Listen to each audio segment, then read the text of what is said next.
우리는 마태복음을 지난주부터 시작을 해서 지난주에 마태복음 1장 앞부분 서론과 아브라함과 다윗의 자손 예수 그리스도의 계보가 무엇인지를 우리는 살펴보았습니다.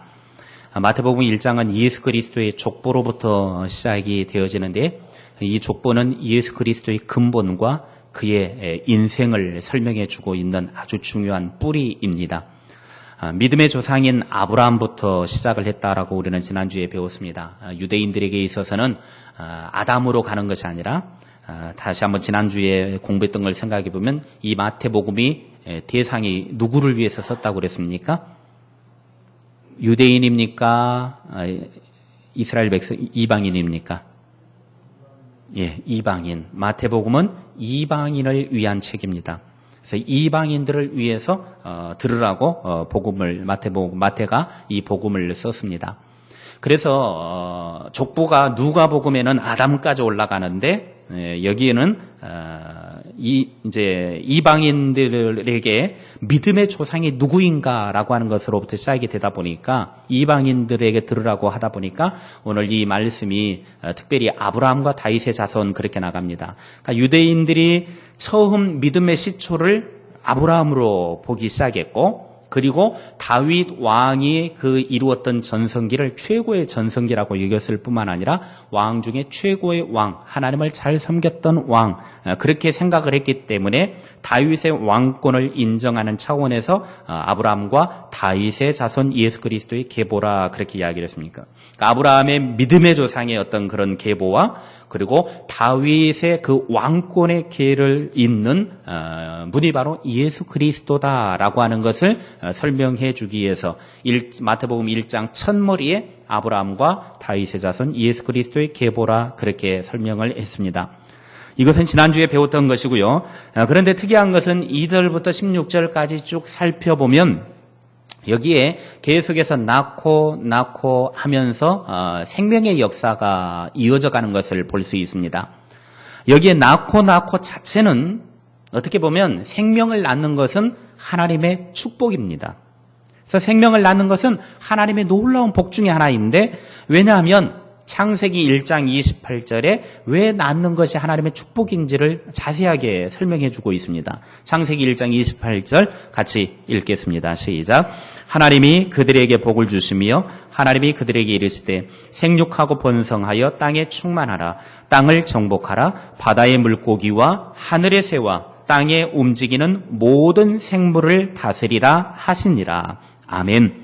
하나님께서 사람을 만들어 놓으시고 그들에게 복을 주시면서 하시는 말씀이 생육하고 번성하고 땅에 충만해라. 하나님께서 이 땅에 번성해서 충만하기를 원하시도록 그렇게 인간에게 복을 주셨습니다. 그래서 인간이 번성한다라고 하는 것, 땅에 충만한다라고 하는 것은 자식을 많이 낳아야 번성하는 것이고 충만하게 되는 것이죠. 땅에 가득 차게 되는 것이죠. 그래서 자식을 낳는 것, 생명을 이어가는 것, 이거는 하나님의 큰 복을 받는 것입니다. 왜? 하나님이 약속하신 대로 그 약속의 복을 이어가는 것이기 때문입니다. 22장 17절에도 이렇게 말합니다. 창세기 22장 17절 같이 읽습니다. 시작. 내가 내게 큰 복을 주고 하늘의 별과 같고 바닷가의 모래와 같게 하리니 내 씨가 그 대적의 성문을 차지하리라. 하나님께서 내게 복을 주고 내 씨가 크게 번성하여 하늘의 별과 같고 바닷가의 모래 같게 많게 해주겠다. 내 씨가 이 모든 엄청난 일을 이루어갈 것이다. 하나님께서 낳고의 축복을 허락해 주셨습니다. 바로 낳고 바로 키우고 바르게 사는 것은 하나님의 축복이며 은혜입니다. 우리는 낳고로 이어지는 이 족보 속에서 이제 하나님의 축복이 면면이 계속해서 이어져 가는데 그 과정 속에서 예수 그리스도의 탄생까지 이어지는 이 모든 생명의 역사 속에 유독 특이한 네 명의 사람을 발견할 수 있습니다. 바로 이 족보 속에서 4명의 여인을 우리는 발견할 수 있습니다. 3절에 다말, 5절에 라합과 룻, 6절에 우리아의 아내 즉 바세바를 이야기합니다. 오늘 이 본문 속에 보면 4명의 여인이 예수 그리스도의 족보 안에 들어가고 있더라고 하는 것입니다.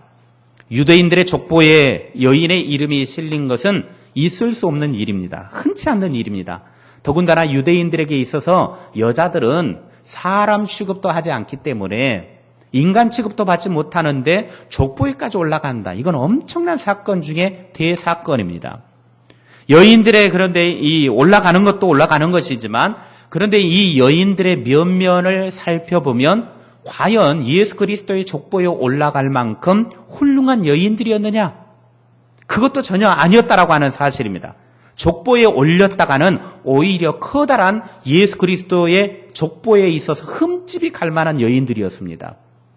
오늘 그 여인들 정말 인간 같지도 않고 사람 취급도 받지도 못하고 그 시대에는 정말로 그런 치사하고 더러운 그런 사람들의 위치에 있었지만 그럼에도 불구하고 예수 그리스도 구원의 계보 속에 이 여인들의 이름이 당당하게 올려질 수 있었다라고 하는 것은 이 안에는 숨겨진 어떤 하나님의 은혜가 있더라고 하는 것입니다. 먼저 다말을 살펴보도록 하겠습니다. 다말은 어떤 사람입니까? 마태복음 1장 3절에 오늘 이렇게 말합니다. 1장 3절 유다는 다말에게서 베레스와 세라를 낳고 창세기 38장에 보면 본래 다말은 유다의 며느리였습니다. 다말의 남편 엘이 있었는데 그러니까 유다에게는 세 아들이 있었고 큰 아들 이제 그 엘이 있었는데 그 엘에게 다말이 이제 시집을 왔는데 결혼을 해가지고 살아가는데 엘이 정말 하나님 보시기에 악한 사람이었습니다. 그래서 창세기 38장 7절을 보면 유다의 장자 엘이 여호와 보시기에 악함으로 여호와께서 그를 죽이셨다 그럽니다. 그러니까 무엇 때문에 악했는지는 성경에서 설명을 하고 있지 않기 때문에 악한 이유는 모르겠습니다. 그러나 어찌됐든 하나님 보시기에 악해가지고 하나님이 애를 그냥 죽이셨습니다. 그러다 보니까 이제 다말이 결혼을 했는데 결혼을 하고 나서 이제 자식을 가져야 됨에도 불구하고 자식을 갖지 못하니까 유대의 법에는 계대 결혼법이라는 게 있습니다. 그러니까 큰아들이 결혼을 했는데 자식을 얻지 못하고 아들이 죽어버리면 동생에게 형수를 주는 것입니다. 그래서 동생이 형수하고 결혼을 해가지고 자식을 낳아서 그 자식을 낳으면 자기 대를 잇는 것이 아니라 형의 대를 잇게끔 해주는 겁니다. 그러다 보니까 이제 둘째인 오난에게 이제 계대 결혼법에 의해서 다말이 이제 결혼을 해가지고 이제 오난과 성관계를 하는데 오난이 생각하기를 이걸 내가 지금 형수하고 결혼을 해서 성관계를 통해서 아이를 낳게 되어지면 분명히 이것은 내 아이가 아닐 텐데 왜 내가 헛수고를 하냐. 그래가지고 성관계를 하면서 사정을 자궁에다 하지 않고 그냥 땅바닥에다 이제 사정을 해버렸습니다. 그걸 하나님이 보시고 자식을 계대 결혼법에 의해서 이어줘야 되는데 대를 이어줘야 되는데 오난이 자기 마음대로 자기 생각대로 그렇게 했기 때문에 하나님이 오난까지도 벌을 내려서 죽여버립니다. 하나님의 법을 어겼다고 죽여버립니다. 그리고 이제 셋째 셀라가 있었습니다. 막내 셀라가 있었는데 셀라 같은 경우는 아주 어린 아이였습니다. 그러다 보니까 다말이 생각하기를 이제 이 셀라가 언제까지 클 때까지 내가 기다리겠는가. 이제 젖비린내 나는 얘가 다 커가지고 언제 그 아이가 클 때까지 내가 기다리겠는가. 이러다가 나 대 못 잇겠다 싶어가지고 이제 다말이 변장을 합니다. 뭐 어떤 모양으로 변장을 하냐면 이제 기생처럼 이렇게 변장을 하고 어느 마을에 있다가 자기 시아버지가 딱 오니까 시아버지하고 성관계를 갖습니다. 그래서 이제 시아버지하고 성관계를 딱 하고 나서 덜커덕 임신을 해버립니다. 임신을 했는데 쌍둥이가 임신이 돼버렸습니다. 그래서 쌍둥이를 낳았는데 그 쌍둥이 아들들이 오늘 마태복음 1장 3절에 말하고 있는 베레스와 세라 이 두 아이를 낳게 되어집니다. 그러니까 지금 이 집안이 어떤 집안이요? 콩가루 집안이죠. 콩가루도 완전 잘 말아놓은 콩가루 집안. 그러니까 결국은 베레스와 세라를 유다를 통해서 다말이 그러니까 시아버지를 통해서 이게 베레스와 세라를 낳고 그 베레스와 세라를 이어서 계속해서 다윗 왕과 예수 그리스도까지 이어지는 그런 계보가 연결이 되더라고 하는 것입니다. 있을 수 없는 이 일을 다말이 엄청난 일을 저질렀습니다. 그런데 마태는 아브라함의 족보를 써내려가면서 다말과 유다의 이름을 대문짝만하게 딱 걸어놓습니다. 세상 족보로 봤을 때는 이건 써놓을 수도 없는, 차마 입 밖에 내놓을 수도 없는 사건인데도 불구하고 그 여인의 이름을 유다와 다말에게서 베레스와 세라를 낳았다, 이렇게 표현을 해주고 있다고 하는 말입니다. 두 번째로는 라합입니다. 라합은 어떤 여인입니까? 마태복음 1장 5절에 살몬은 라합에게서 보아스를 낳고 그랬습니다. 라합에 관한 이야기는 우리가 잘 알다시피 여호수아 2장에 가보면 이제 라합의 이야기가 기록이 되어집니다. 라합이 어떤 여인이었습니까? 라합은 여호수아 2장 1절에 보면 그가 어떤 여인이었는지 분명하게 설명을 해주고 있습니다. 여호수아 2장 1절 함께 읽겠습니다. 시작. 눈의 아들 여호수아가 시딤에서 두 사람을 정탐꾼으로 보내매 이르되 가서 그 땅과 여리고를 엿보라 하매 그들이 가서 라합이라 하는 기생의 집에 들어가 거기서 유숙하더니. 자, 라합은 여리고성의 어떤 여인이었습니까? 기생이었습니다.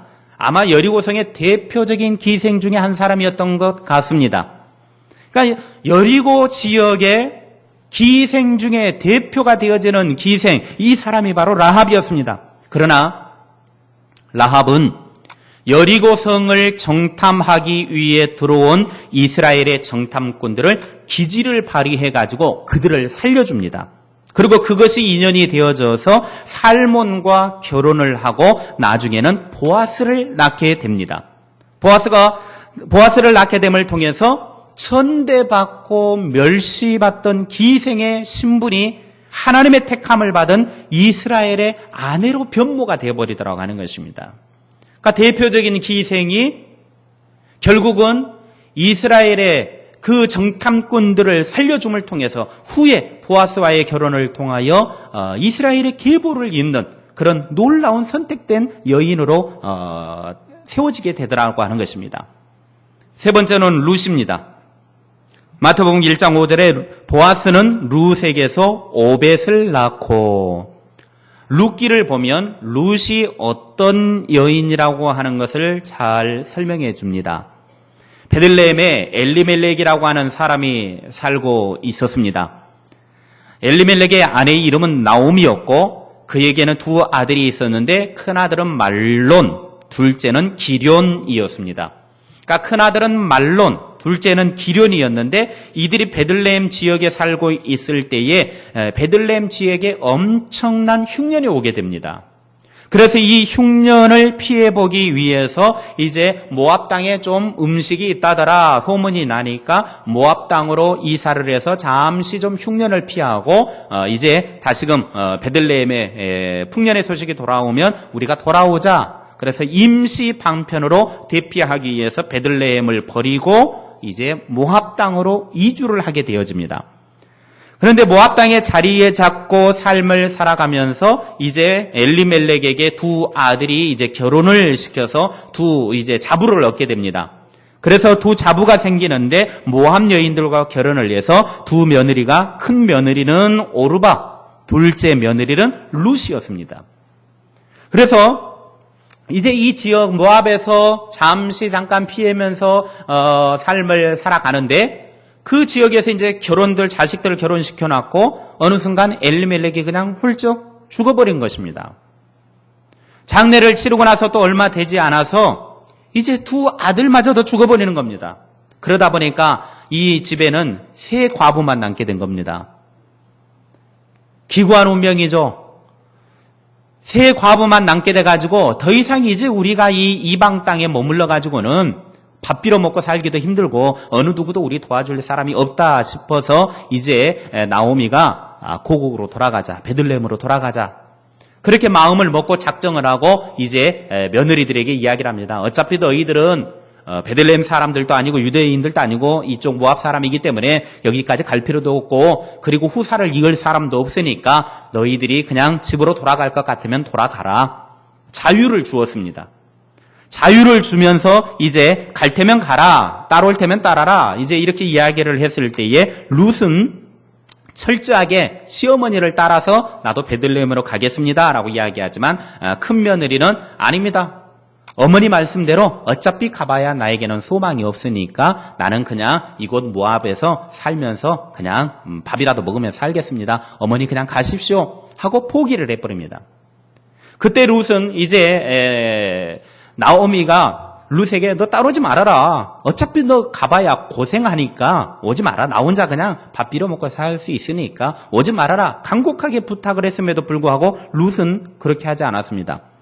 룻기 1장 16절과 17절에 보면 룻이 이렇게 어머니에게 이야기합니다. 같이 읽겠습니다. 시작. 룻이 이르되 내게 어머니를 떠나며 어머니를 따르지 말고 돌아가라. 강권하지 마옵소서. 어머니께서 가시는 곳에 나도 가고 어머니께서 머무시는 곳에서 나도 머물겠나이다.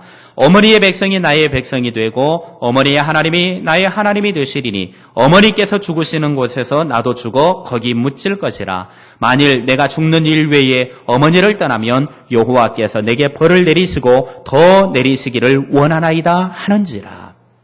룻은 철저하게 어머니가 가는 곳에 나도 가겠고 어머니가 섬기는 하나님 나도 섬기겠습니다. 어머니를 떠난다고 하면 나를 하나님이 벌을 내리실 것입니다. 나는 철저하게 어머니 따라가겠습니다.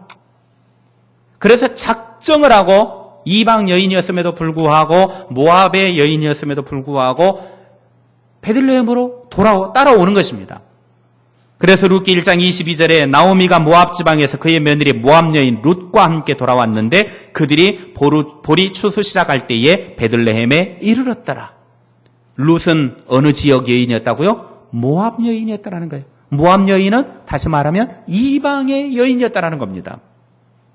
이방의 여인이라고 하는 것은 유대인들의 족보 속에 들어올래야 들어올 수 없는 것입니다. 그런데 어머니의 하나님을 나의 하나님으로 섬기고 어머니를 믿고 나아가니까 결국은 룻은 모압에 살다가 모압을 버리고 하나님을 섬기기 위해서 어머니를 따라 베들레헴으로 돌아왔다가 결국은 베들레헴에서 보아스와 결혼하고 메시아의 족보에 등재되어진 여인이 될 수 있었다는 것입니다.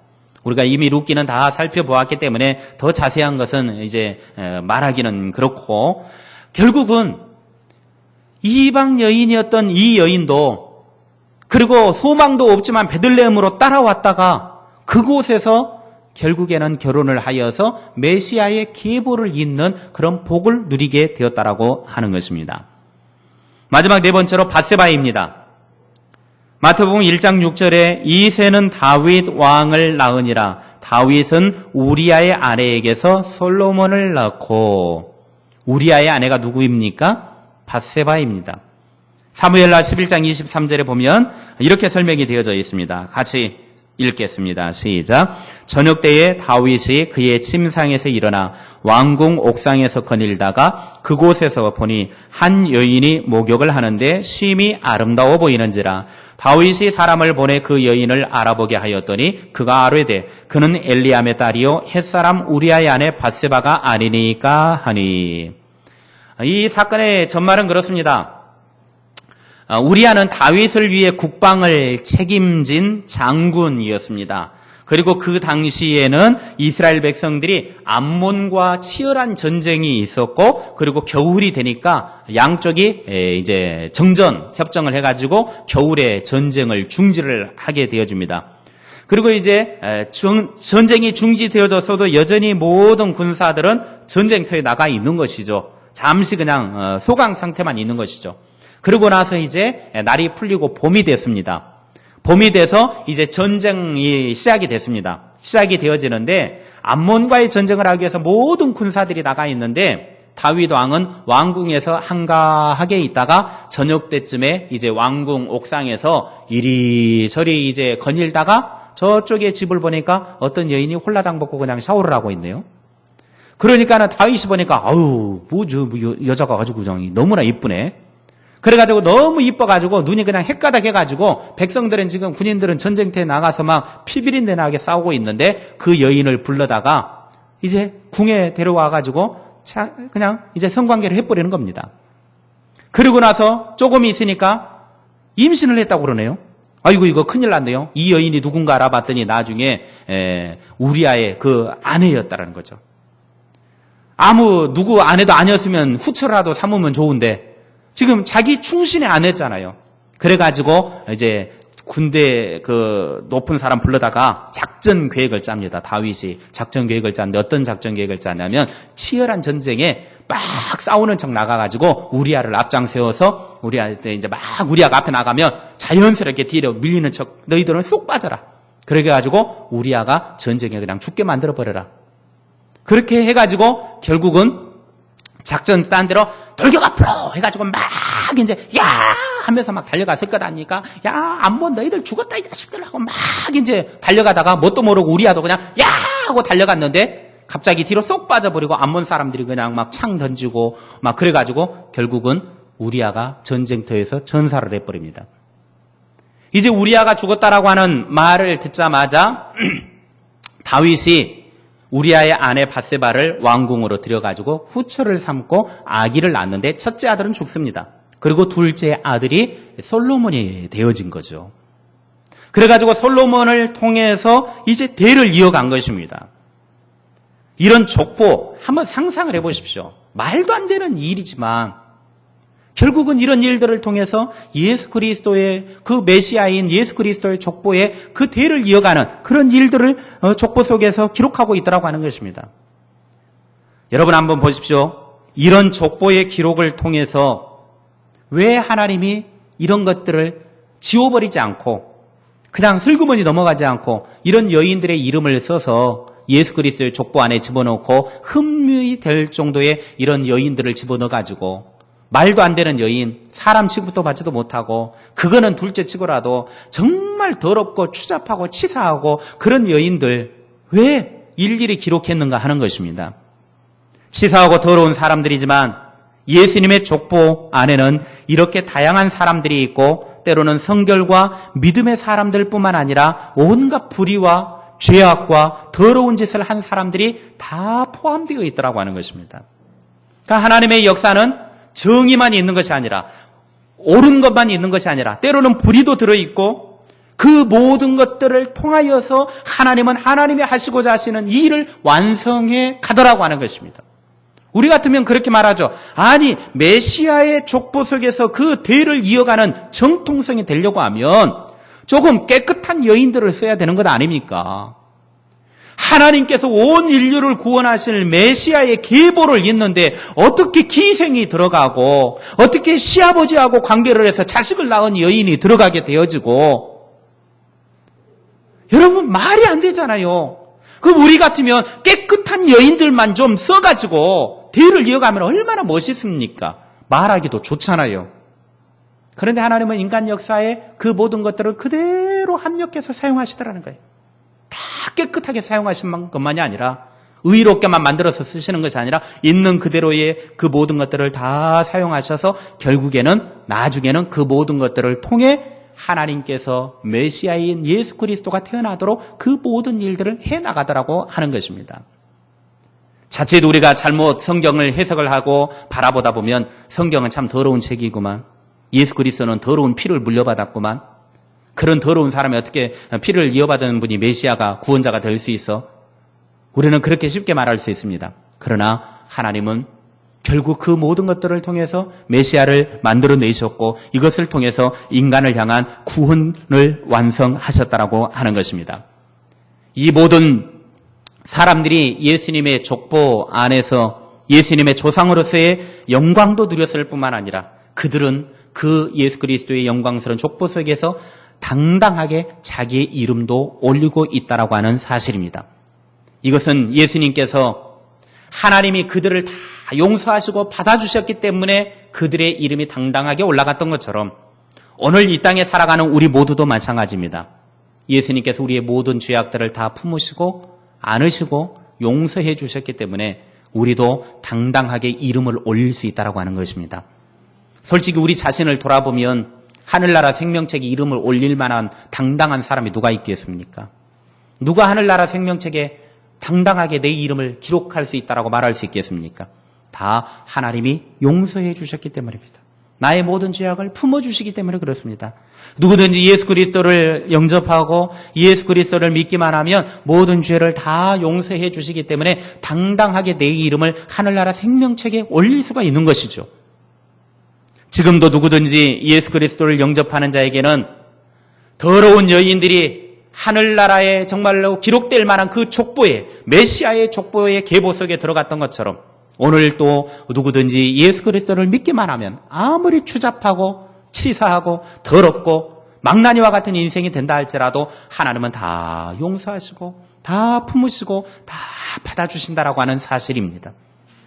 그것을 우리들에게 알려주기 위해서 우리들에게 그 여인들의 족보, 더러운 그런 사람들이지만 그 사람들의 이름이 기록되어진 것을 보면서 자 봐라, 우리들도 하나님이 보내신 아들 예수 그리스도를 영접하기만 하면 우리의 이름도 기록이 되어진다. 우리도 영광스러운 자리에 들어갈 수 있다.